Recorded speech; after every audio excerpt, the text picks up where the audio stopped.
The uterus is a third of the equation of fertility in women because the other two-thirds are the ovaries and the tubes.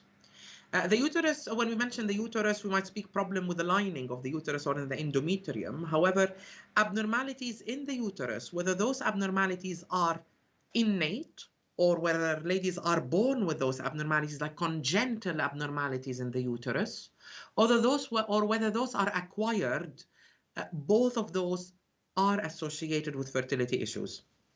I'll start briefly by discussing the congenital abnormalities. Congenital abnormalities in the uterus involve, for example, a unicornuate uterus, or ladies who are born with only one horn of the uterus and rather than a complete uterus. Other congenital forms are a uterine septum or a uterine ridge inside the lining, because the ridge present inside the lining is most of the time avascular. There's no blood supply. And obviously, if an embryo is going to sit there to implant, there's no blood supply to support it. And that's one of the reasons. There are lots of other anomalies in the uterus which are still on the congenital that might be associated, like a didelphic uterus, which might be associated as well to a lesser extent. Mainly, uterine septum is one of the most commonly seen ones when it comes to the congenital.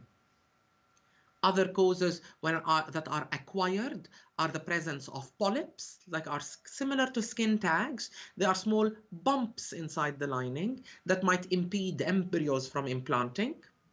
Other causes are fibroids, and fibroids, the difference between a fibroid and a polyp is a fibroid is a collection of smooth muscles. So if you touch a fibroid, the fibroid most of the time is spherical and it's quite tough compared to a polyp, which is in general a little bit softer.